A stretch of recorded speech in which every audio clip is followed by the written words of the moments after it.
주야로 묵상하는 삶 1월 21일 목요일의 말씀 거라사 광인치유 두 번째 이야기이고 95페이지입니다.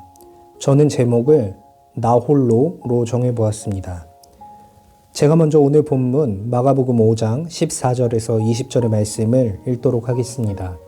경청하시면서 함께 읽어주십시오.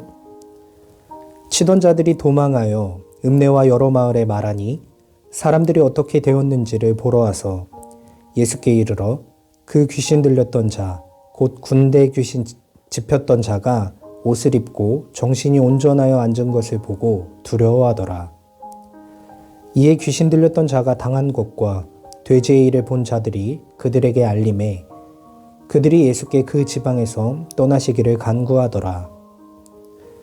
예수께서 배에 오르실 때에 귀신 들렸던 사람이 함께 있기를 간구하였으나 허락하지 아니하시고 그에게 이르시되 집으로 돌아가 주께서 내게 어떻게 큰 일을 행하사 너를 불쌍히 여기신 것을 네 가족에게 알리라 하시니 그가 가서 예수께서 자기에게 어떻게 큰 일을 행하셨는지를 데가볼리에 전파하니 모든 사람이 놀랍게 여기더라. 아멘. 먼저 오늘 본문의 상황을 한번 살펴보았으면 좋겠습니다. 오늘 본문은 어제 돼지떼 사건이 있었죠. 군대 귀신이 있었고 그 군대 귀신을 돼지떼에게 들어가게 해서 돼지떼들이 몰살에 당한 사건이 있었는데 그 사건 이후에 벌어지는 사건입니다. 여전히 거라사 지방에 있을 때의 사건인데요. 돼지떼를 치던 자들이 또 돼지떼들이 이제 바닷가로 몰려가면서 자신들의 통제를 벗어나서 바닷가로 몰려가는 그 사건을 보면서 도망갑니다.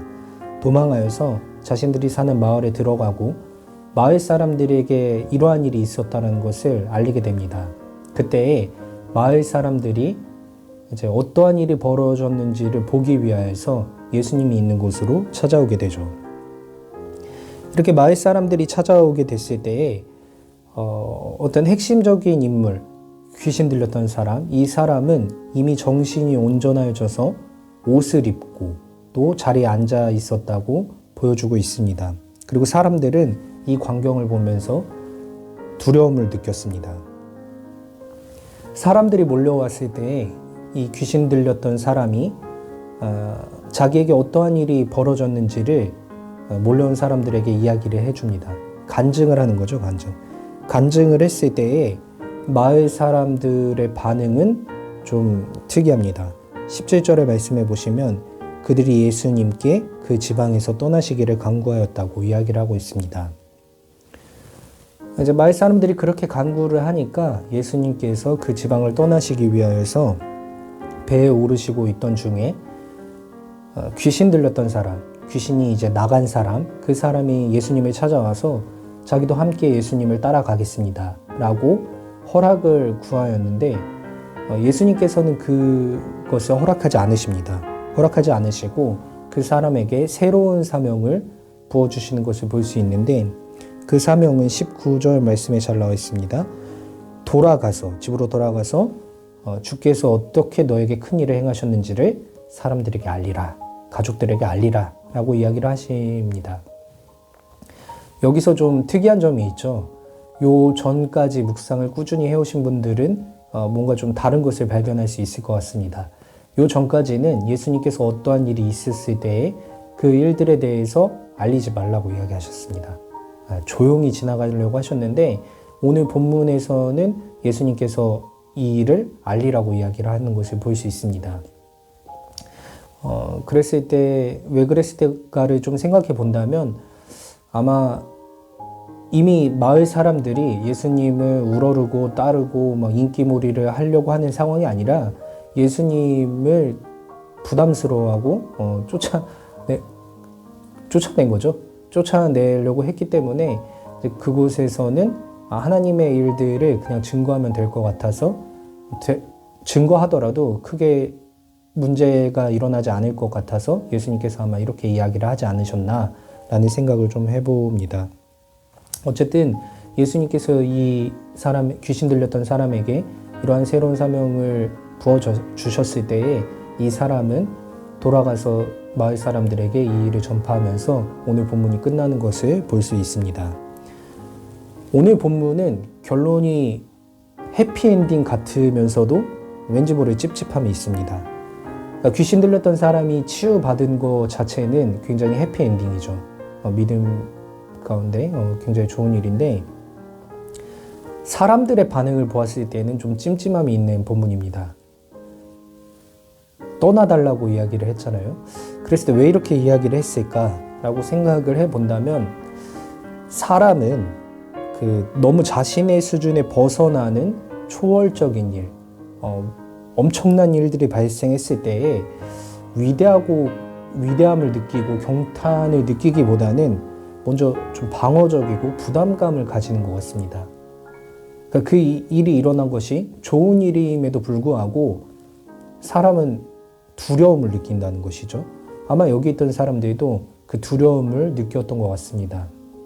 이렇게 쉽게 믿을 수 없는 일들이 일어났다는 것에 대해서 두려움을 느끼고 그 존재에 대한 어떤 의구심을 가진 게 아닌가 생각을 해보는데, 하지만 예수님의 사람, 또 하나님의 사람은 자신의 삶에 어떠한 하나님의 초월적인 일, 위대한 일들이 일어났을 때에 그 일들에 대해서 두려워하고 그 일들을 감추려고 하기보다는 사실 그 일을 더욱더 증거하고 또 드러내기를 두려워하지 않는 것이 하나님의 사람이 아닌가라는 생각을 해보았습니다.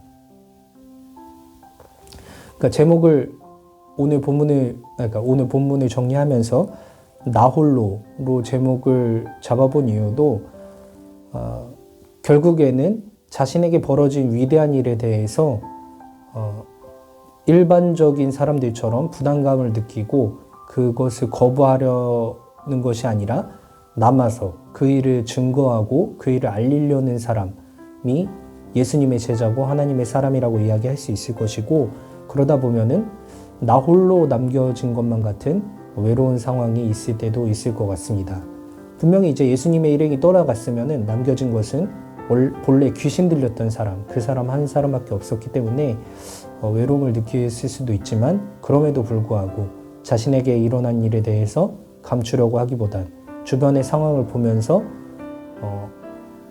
그 부담스러운 상황 가운데 그 일을 감추려고 하기보다는 더 드러내고 나아갈 줄 아는 나홀로의 어떤 용기가 있어야 되지 않나 라는 생각을 해보면서, 이러한 일들이 매 순간마다 발생을 하지는 않을 것 같습니다. 매 순간마다 발생하진 않겠지만 언젠가 발생할지도 모르는 그 날을 대비해서 이러한 일들을 우리가 먼저 익히고 말씀으로 훈련하고 있는 게 아닌가라는 생각을 가지면서, 언젠가 벌어질 그 날 가운데에도 오늘 말씀을 기억하면서 나 홀로 남겨진 것만 같은 외로운 상황일지라도 하나님께서 내게 행하신 위대한 일들을 감추지 말고 널리 알려야겠다라는 생각을 조금 해본 것 같습니다. 오늘 또 하나님께서 우리에게 귀한 말씀을 주셨습니다. 오늘 본문 잘 묵상하시고 또 오늘 본문 잘 정리하시고 적용해 보시면서 오늘 하루도 하나님의 말씀 가운데 의미 있는 삶을 살아가시는 우리 청년분 되시길 바랍니다.